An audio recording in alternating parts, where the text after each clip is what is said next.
आइए देखते हैं मध्यकालीन भारत से आने वाले कुछ इम्पोर्टेंट क्वेश्चंस को जो पेपर में बहुत ज़्यादा पूछे जाते हैं। तो सबसे पहला क्वेश्चन है हमारा, इसमें दिया हुआ है कि दिल्ली, यहाँ पे सुल्तान नहीं, बेसिकली यहाँ पे सल्तनत है। ठीक है, यहाँ पे सल्तनत, दिल्ली सल्तनत का शासन कब प्रारंभ हुआ था, यहाँ पूछा गया है प्रारंभ के बारे में। तो अगर दिल्ली सल्तनत के प्रारंभ के बारे में देखा जाए तो यहाँ पे ऑप्शन नंबर हो जाएगा 2, जो कि 1206 है। यानी कि दिल्ली सल्तनत मध्यकालीन भारत का एक भाग है इसकी शुरुआत 1206 से और इसके अंत हुआ था 1526 में। यानी कि शुरुआत 1206 में हुई थी और अंत इसका हुआ था 1526 में। इसमें टोटल 5 वंश आते हैं जिनके बारे में आपने सुना होगा। गुलाम वंश, फिर उसके बाद खिलजी वंश, उसके बाद तुगलक वंश, सैयद वंश और लोदी वंश। ठीक है, तो इस तरीके से दिल्ली सल्तनत 1206 में स्टार्ट होती है, 1506 में ख़त्म हो जाती है और ये उसके 5 वंश थे। तो इस क्वेश्चन का हो जाता है आंसर दूसरा ऑप्शन। ठीक है, अब आगे बढ़ते हैं अगले क्वेश्चन की तरफ। तो अगला क्वेश्चन दिया हुआ है कि दिल्ली सल्तनत का राज्यकाल कब समाप्त हुआ था। तो यहाँ पूछा है कि कब दिल्ली सल्तनत खत्म हुआ था। तो अभी हमने डिस्कस किया कि 1206 में स्टार्ट हुआ था और 1526 में ये समाप्त हो गया था। तो इसका भी ऑप्शन नंबर हो जाएगा बी, जो कि है 1526। ठीक है, और इसमें टोटल कितने वंश आते हैं, इसमें आते हैं 5 वंश।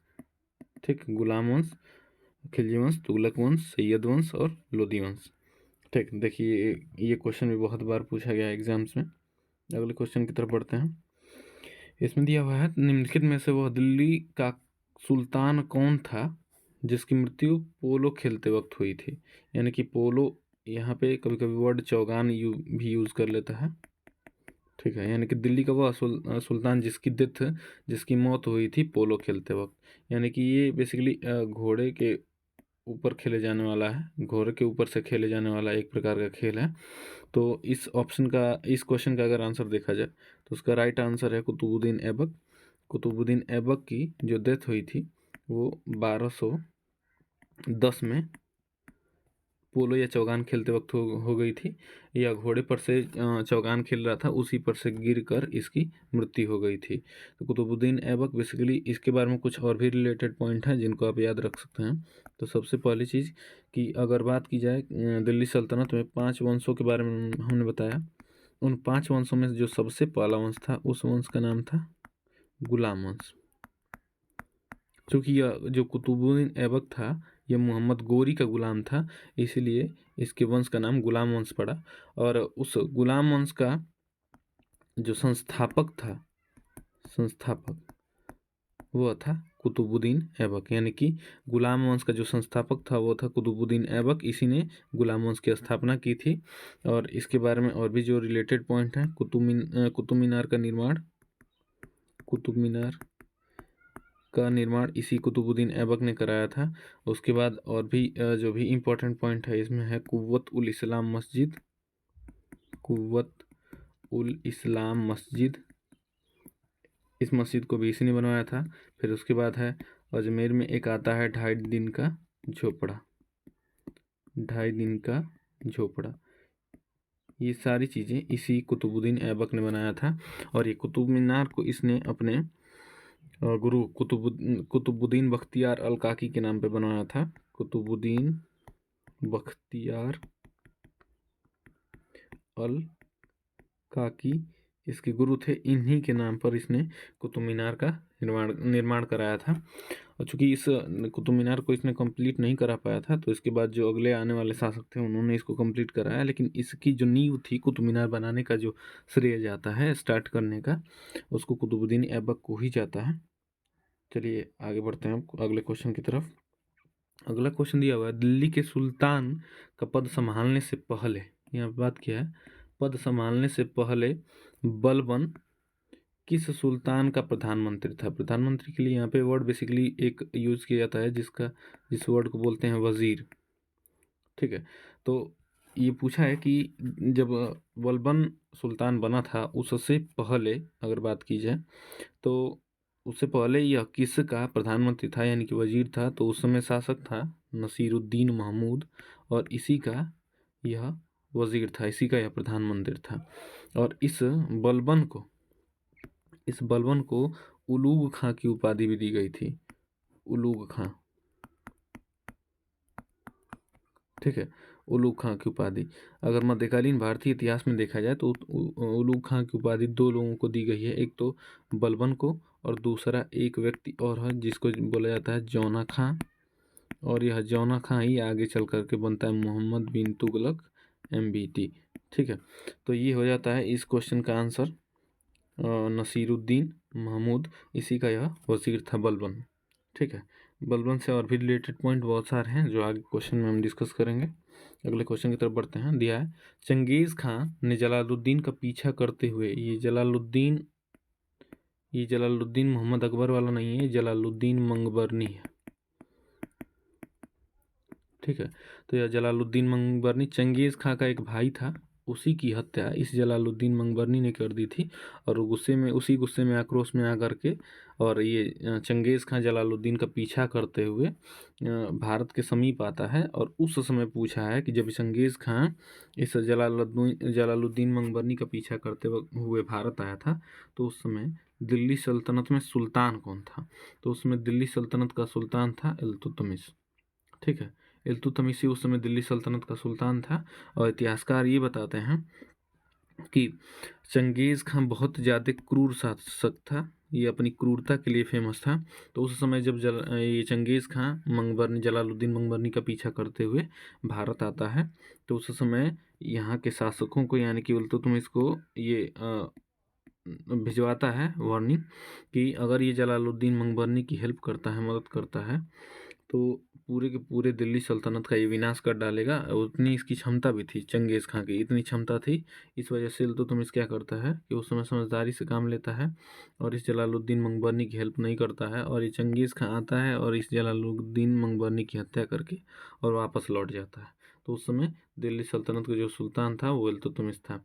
इल्तुतमिश से अगर कुछ पॉइंट रिलेटेड याद रखना चाहें तो बहुत इंपॉर्टेंट पॉइंट हैं कुछ, उनको आप याद रख सकते हैं। जैसे इल्तुतमिश, अभी हम थोड़ी देर पहले पढ़े हैं यहाँ पे कि गुलाम वंश का अगर कहा जाए तो संस्थापक था कुतुबुद्दीन ऐबक। ठीक है, गुलाम वंश का संस्थापक ये कुतुबुद्दीन ऐबक था। यहाँ पे देखिए वर्ड लिखा गया संस्थापक, इसका ध्यान दें। लेकिन यहाँ पे अगर आगे बात की जाए इल्तुतमिश की, तो यह गुलाम वंश का वास्तविक संस्थापक था, वास्तविक संस्थापक। तो पेपर में ये पॉइंट पूछे जाते हैं कि गुलाम वंश का संस्थापक कौन था और वास्तविक संस्थापक कौन था। तो अगर पूछा जाता है गुलाम वंश का संस्थापक तो वो हो जाता है कुतुबुद्दीन ऐबक, लेकिन पूछा जाता है कि वास्तविक संस्थापक तो वो हो जाएगा इल्तुतमिश। ठीक है, अब बढ़ते हैं अगले क्वेश्चन की तरफ। अगला क्वेश्चन दिया है, निम्नलिखित में से किसको शक्तिशाली सैन्य बलों के एक समूह चिहलगानी के विनाश का श्रेय जाता है? चिहलगानी को बोला जाता है तुर्क ए चिहलगानी। ठीक है, इस तुर्क ए चिहलगानी नामक ग्रुप को बनाया था, अभी हमने जो थोड़ी देर पढ़ा इल्तुतमिश के बारे में। तो इल्तुतमिश ने बेसिकली दो गुटों को बनाया था, एक का नाम था दल चालीसा या दल चालीसा इसको बोलते हैं।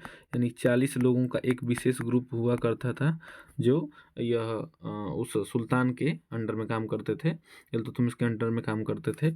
और एक तो हो गया ये, और दूसरे की जो स्थापना किया था वो था तुर्क ए चिहलगानी। ठीक है, तो इल्तुतमिश ने इन दो गुटों का स्थापना किया, एक तो तुर्क चिहलगानी और दूसरा दल चालीसा। लेकिन इसमें क्वेश्चन क्या पूछा गया ये देखिए ध्यान से, यहाँ पे लिखा हुआ है कि विनाश का श्रेय जाता है, किसको विनाश का श्रेय जाता है, यानी कि किसने इनका विनाश किया था। तो इसमें हो जाएगा ऑप्शन नंबर ए जो कि था बलबन ने क्या किया कि इन तुर्क चिहलगानी और दल चालीसा नामक गुट को इसने समाप्त कर दिया। अब इनमें कुछ अगर और पॉइंट देखें तो यहाँ पे ऑप्शन जो दिए हैं उनसे देख लेते हैं। तो कुतुबुद्दीन ऐबक के बारे में जानते हैं, गुलाम वंश का संस्थापक। ठीक है, इससे और भी पॉइंट जो हैं वो हो जाएगा कुतुब मीनार, कुतुब मीनार, कुव्वत उल इस्लाम मस्जिद, फिर 2.5 दिन का झोपड़ा, ये सारी चीज़ें इसे याद रख सकते हैं। इसकी मृत्यु हुई थी पोलो खेलते वक्त या चौगान खेलते वक्त। ठीक है, यह दिल्ली सल्तनत का संस्थापक था, लेकिन वास्तविक संस्थापक हो जाएगा इल्तुतमिश। इल्तुतमिश ने तुर्क चियलगानी नामक गुट की स्थापना की थी, दलचालिसा नामक गुट की स्थापना की थी। ठीक है, उसके बाद एक बहुत ज़्यादा इम्पोर्टेंट क्वेश्चन इससे जो कि इल्तुतमिश से आता है वो है कि यह दिल्ली सल्तनत का प्रथम फर्स्ट सुल्तान था, पहला सुल्तान। ये सुनने में थोड़ा अजीब लग सकता है कि दिल्ली सल्तनत का पहला सुल्तान ये कैसे हो सकता है, जबकि इल्तुतमिश से पहले तो कुतुबुद्दीन ऐबक आया था, तो ये पहला सुल्तान होना चाहिए। लेकिन नहीं, ये जो कुतुबुद्दीन ऐबक था ये बेसिकली मोहम्मद गोरी का गुलाम था, और ये खुद को गुलाम ही मानता था, या फिर यह खुद को सिपह सालार मानता था। सिपह सालार, सिपह सालार का मतलब होता है सेनापति। ठीक है, तो यह केवल खुद को सेनापति मानता था, और यह कभी भी गद्दी पर नहीं बैठा था। यानी कि खुद को जब सुल्तान मानता ही नहीं था, इसीलिए यह गद्दी पर कभी नहीं बैठा था। और इसके बाद जो अगला शासक आया इल्तुतमिश, वह सुल्तान की उपाधि धारण किया, और दिल्ली सल्तनत का यही पहला सुल्तान हुआ। ठीक, तो ये दिल्ली सल्तनत का पहला सुल्तान है। इसकी पुत्री इल्तुतमिश की जो पुत्री थी वो थी रजिया सुल्तान। यह एकमात्र पहली ऐसी महिला मुस्लिम शासिका थी जो दिल्ली की गद्दी पर बैठी थी, रजिया सुल्तान। ठीक है, और रजिया सुल्तान की अगर समाधि देखी जाए तो यह हरियाणा में है, हरियाणा के कैथल नामक स्थान पे है, कैथल। ठीक है, तो इसको याद रखें। अगले क्वेश्चन की तरफ बढ़ते हैं। अगला क्वेश्चन दिया है, स्वयं को दूसरा सिकंदर यानी कि सिकंदर ए सानी कहने वाला सुल्तान कौन था। देखिए यहाँ पे दूसरा सिकंदर की बात की है।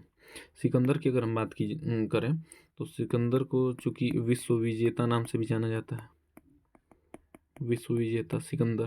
ठीक है, यानी कि ये पूरे के इसको इसलिए जाना जाता है क्योंकि इसने पूरे के पूरे विश्व को, चूंकि मैंने विश्व के मैक्सिमम पार्ट को इसने जीता था, या फिर सिकंदर ए सानी की भी उपाधि दी जाती है। तो यह सिकंदर ए सानी या फिर दूसरा सिकंदर खुद को कहलाने वाला व्यक्ति था अलाउद्दीन खिलजी, यानी कि ऑप्शन नंबर हो जाएगा 2। यह खिलजी वंश का दूसरा शासक था, यानी कि जलालुद्दीन फिरोज खिलजी के बाद यह अलाउद्दीन खिलजी शासक बना था। और इसने अपने एक गुलाम जिसका नाम था मलिक कफूर, आपने पद्मावत मूवी में भी देखा होगा, मलिक कफूर को इसने भेजा था दक्षिण। ठीक है, और जब ये दक्षिण जाता है तो वहाँ का वारंगल नामक स्थान पर जाता है, तो वहाँ का एक शासक रहता है जिसका नाम था प्रताप रुद्र देव।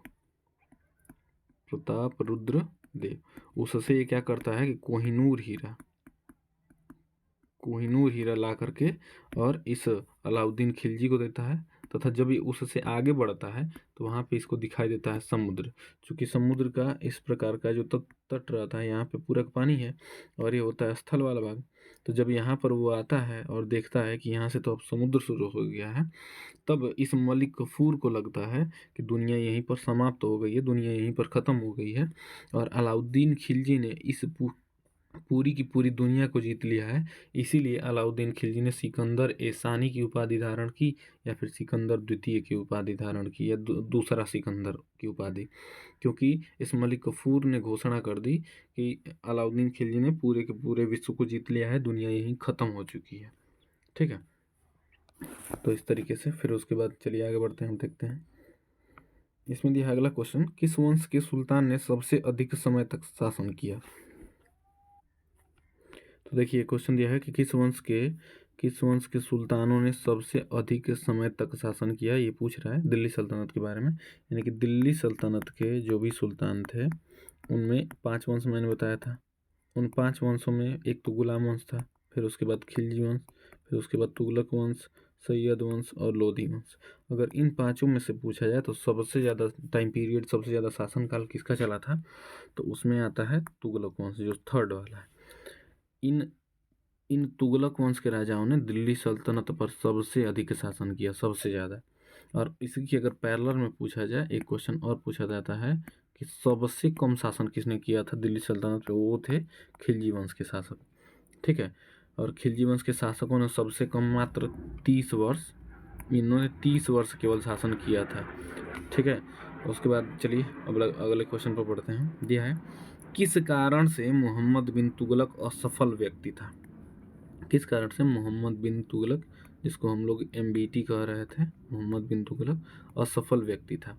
देखिए, अगर दिल्ली सल्तनत में देखा जाए या मध्यकालीन भारत में, तो उस समय सबसे ज़्यादा पढ़ा लिखा जो इस दिल्ली सल्तनत का शासक था वो था मोहम्मद बिन तुगलक, यानी कि ये विद्वानों के टाइप का था, ये बहुत ज़्यादा पढ़ा लिखा था, बहुत ज़्यादा। ठीक है, इसको बहुत सारी भाषाओं का ज्ञान भी था। तो लेकिन इसकी जो भी नीतियाँ होती थी, कोई भी नीति जो इसकी होती थी वह लोगों पर अच्छी साबित नहीं होती थी, बहुत उसका बुरा इफेक्ट पड़ता था। ये कोई भी फैसले जो लेता था, इसका कोई भी फैसला बहुत खराब होता था, लोगों पर, जनता पर भारी पड़ता था। तो इसमें दिया है कि किस कारण से यह ऐसा व्यक्ति था, तो इसमें दिया है, देखिए एक ऑप्शन दिया है, यह विक्षिप्त था, मैंने अलग किस्म का था, ये थोड़ा अजीब है क्वेश्चन। यह दिया है व्यवहारिक राजनेता नहीं था, यानी कि लोगों से मेल मिलाप उसका नहीं होता था, ये भी उतना ठीक ठाक नहीं है। इसमें दिया है राजधानी दूसरे शहर को बनाया, इसने ये काम किया था, लेकिन एक बड़ा रीज़न नहीं कह सकते हैं। ठीक है, और यहाँ पे वो दिया है कि उसने चीन के साथ युद्ध किया।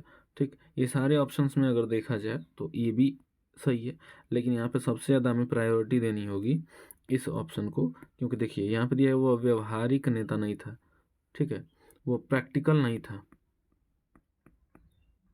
प्रैक्टिकल का मतलब है ये एक अलग तरीके की अपनी ही थिंकिंग में रहता था कि हमें इस तरीके के फैसले लेंगे तो हमें ऐसा फ़ायदा होगा, लेकिन उसके फैसलों का उल्टा ही प्रभाव पड़ जाता था। एक ख्याली पुलाव टाइप का ये केवल उस तरीके से सोचता रहता था, तो इसका एक बुरा इफेक्ट पड़ा। ठीक है, आगे बढ़ते हैं।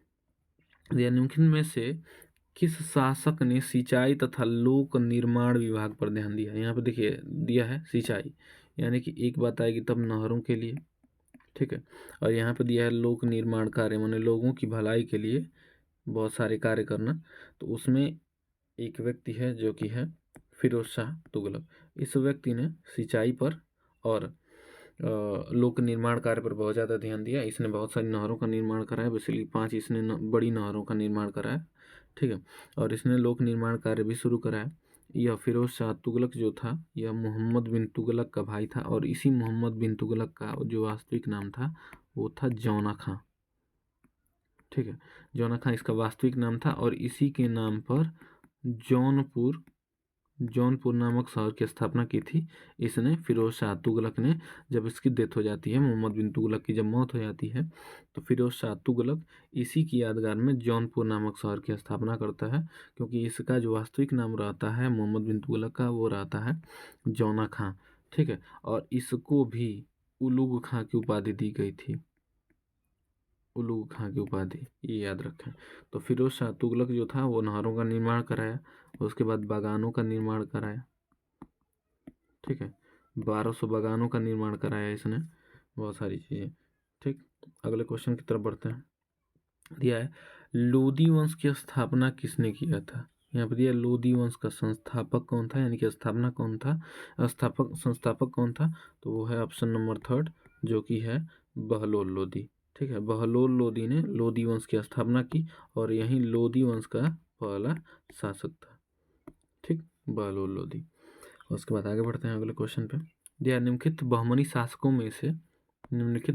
शासकों में से बीजापुर में प्रसिद्ध गोल गुंबज, ये बहुत ज़्यादा इंपॉर्टेंट है, गोल गुंबज का निर्माण किसने कराया था? देखिए, इसमें अगर आपको याद हो आदिल शाह वर्ड, तो आदिल शाह कई टाइप के मिल जाएंगे, एक तो मोहम्मद आदिल शाह, एक यूसुफ आदिल शाह, और एक इस्माइल आदिल शाह। तो उसमें आपको याद रखना है गोल गुंबज का निर्माण कराया था मोहम्मद आदिल शाह ने, जो कि कहाँ का शासक था? बीजापुर का। ठीक है, अगले क्वेश्चन को देखते हैं। चांद बीबी जो कि बहमनी साम्राज्य की थी, विजयनगर और बहमनी साम्राज्य की, 1336 में हरिहर और बुक्का नाम के भाइयों ने विजयनगर की स्थापना की थी, हरिहर और बुक्का नाम के भाइयों ने। तो दिया है कि ये जो चांद बीबी थी ये कहाँ की शासिका थी, उन्हें कहाँ की शासक थी? वो थी अहमदनगर की, जो कि पड़ता है महाराष्ट्र में। ठीक है, वहाँ की शासिका थी चांद बीबी। इसको भी देख सकते हैं, बहुत सारे एग्जाम्स में पूछा गया है, SSC CHSL, फिर उसके बाद CGL UGL में भी बहुत बारी पूछा गया।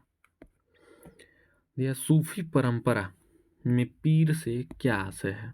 अगर हम सूफी की बात करें तो देखिए, सूफी का मतलब होता है दो प्रकार के, आपने मुस्लिमों के बारे में आपको पता होगा, एक शिया मत के होते हैं, शिया मत वाले, और एक होते हैं सुन्नी मत के। ठीक है, तो फिर समय बदलते गए, बढ़ते बढ़ते एक मिश्रित विचारधारा के लोग हैं जो कि शिया को भी मानते थे, सुन्नी को भी, तो उनको कहा जाता है सूफी। तो दिया है सूफी में एक वर्ड प्रयोग किया जाता है जिसका नाम है पीर। इस पीर का मतलब क्या होता है, तो एक पहला इसमें ऑप्शन दिया सर्वोच्च ईश्वर, ये तो नहीं है।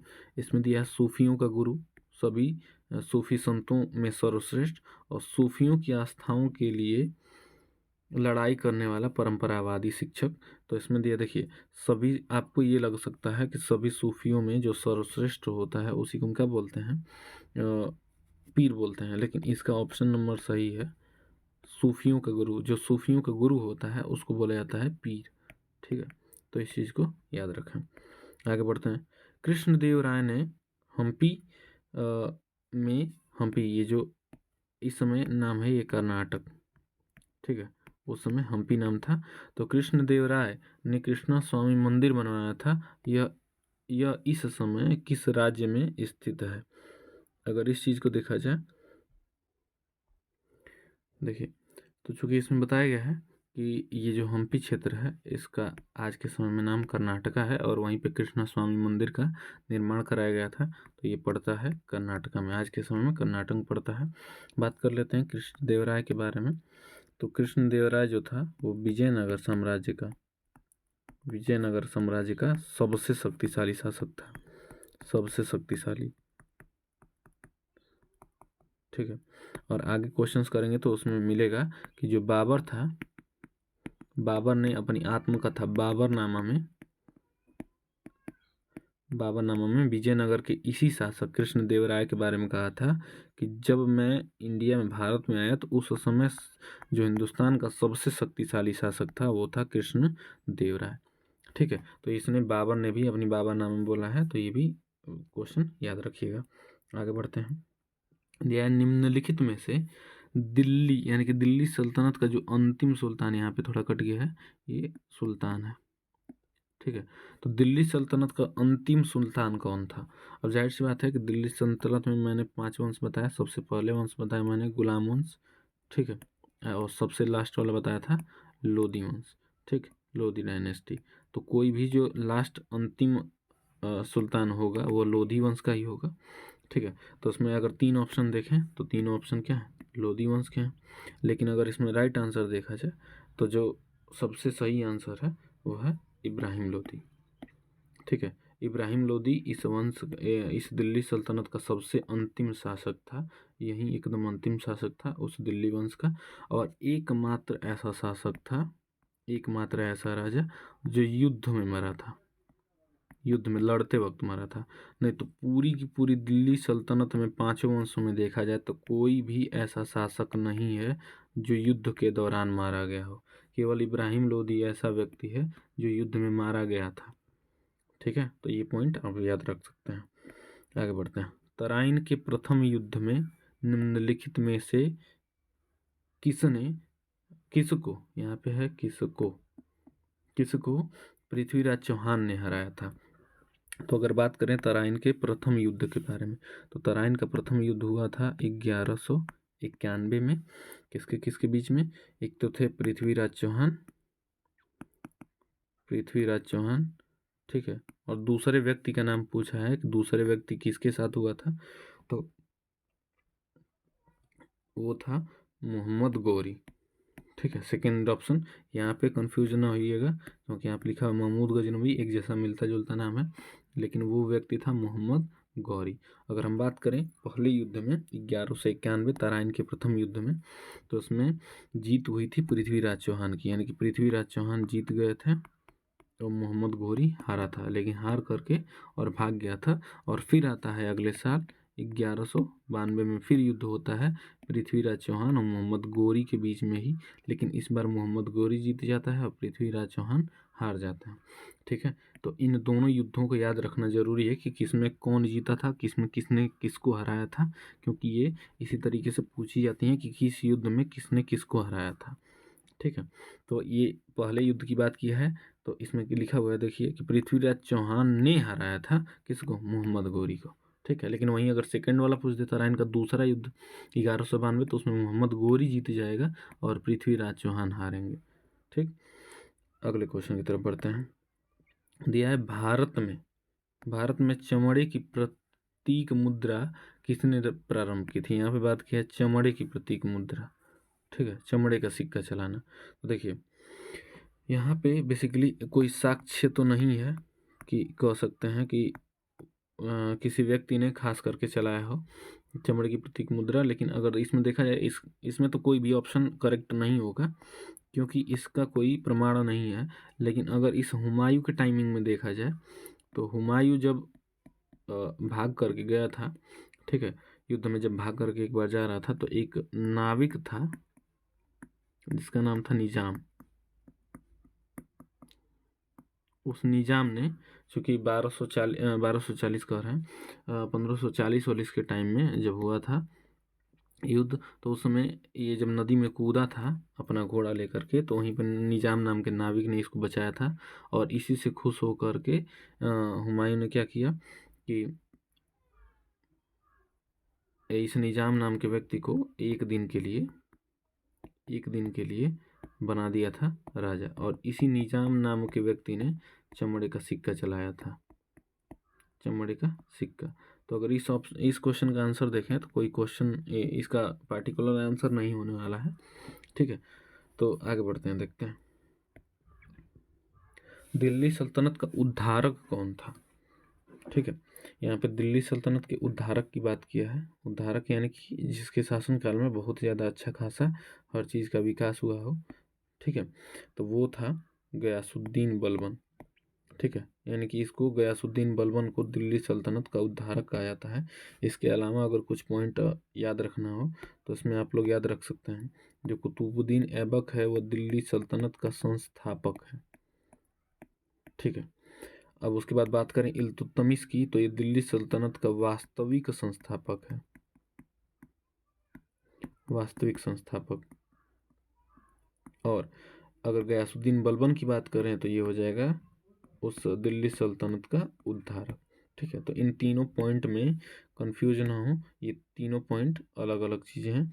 जो गयासुद्दीन बलबन है वो दिल्ली सल्तनत का उद्धारक है, जो इल्तुतमिश है वो वास्तविक संस्थापक है, उसके बाद जो कुतुबुद्दीन ऐबक है वो संस्थापक है। और अगर इस इल्तुतमिश को देखा जाए तो ये पहला सुल्तान भी था, पहला सुल्तान, क्योंकि जो कुतुबुद्दीन ऐबक था ये पहला राजा तो था लेकिन खुद को सुल्तान नहीं मानता था, यह खुद को केवल एक सिपह सालार यानी कि सेनापति मानता था। ठीक है, अब देखते हैं अगले क्वेश्चन की तरफ।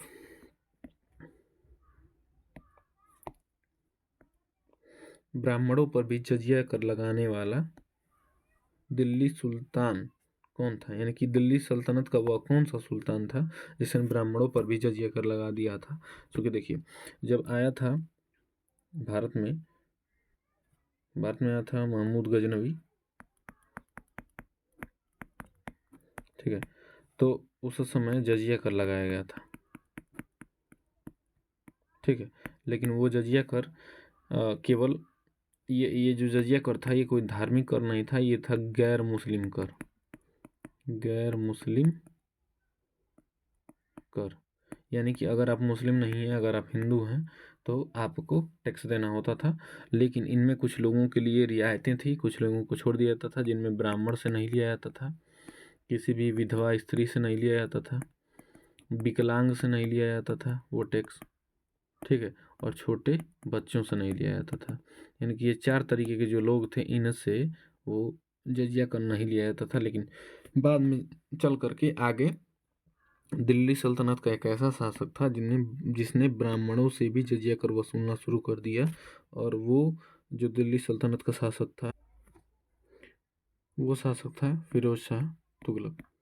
ठीक है, फिरोज शाह तुगलक के बारे में अभी बताया गया था थोड़ी देर पहले कि इसने लोगों के लिए सिंचाई और जो लोक निर्माण कार्य है उनमें बहुत ज़्यादा ध्यान दिया। और ये फिरोज शाह तुगलक मोहम्मद बिन तुगलक का भाई था, इसी मोहम्मद तुगलक का, जिसका नाम हम लोग जानते हैं कि इसका नाम था जौना खां। ठीक है, और इसको भी उलुग खां की उपाधि दी गई थी। ठीक, आगे बढ़ते हैं। दिल्ली सल्तनत का प्रारंभ कब हुआ था? इस क्वेश्चन को हमने पहले भी डिस्कस किया है, इसका ऑप्शन नंबर हो जाएगा 1206। उसके बाद आगे बढ़ते हैं, देखते हैं। दिया निम्नलिखित में से किस सुल्तान ने सती प्रथा को रोक लगाने का प्रयास किया? यानी कि सती प्रथा जानते हैं उसके बारे में, कि अगर पति की मृत्यु हो जाती थी तो उसके साथ साथ पत्नी को भी जिंदा चिता में ही जला दिया जाता था। तो ये सती प्रथा थी। मोहम्मद बिन तुगलक ने इसको रोकने की कोशिश की थी, चूँकि मोहम्मद बिन तुगलक के बारे में हमने बताया था कि मोहम्मद बिन तुगलक ये बहुत पढ़ा लिखा विद्वान व्यक्ति था। तो यह इसने कोशिश किया था कि इस प्रथा को, ये जो कुरीति है समाज में, इसको रोका जा सके। ठीक, आगे बढ़ते हैं। वह किस दिल्ली सुल्तान ने कठोर नीति अपनाई थी? ठीक है, किस दिल्ली सल्तनत के सुल्तान ने कठोर नीति, इसको कठोर नीति को अपनाने वाला जो व्यक्ति था वो था बलबन। ठीक है, इसको, इस कठोर नीति को बोला जाता है लौह एवं रक्त नीति। लौह एवं रक्त नीति। तो लौह एवं रक्त नीति अपनाने वाला जो दिल्ली सल्तनत का सुल्तान था वो था बलबन।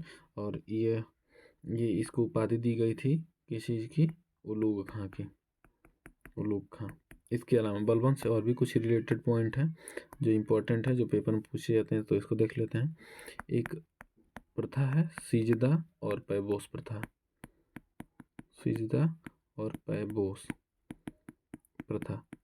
सिजदा और इस पैबोस प्रथा की शुरुआत इसी ने की थी। यानी कि कोई भी अगर व्यक्ति है जो सुल्तान के सामने जाएगा तो अपने घुटनों पर झुक करके सलाम करेगा और उनके पाँव चूमेगा, यानी पैबोस माने पाँव चूमना।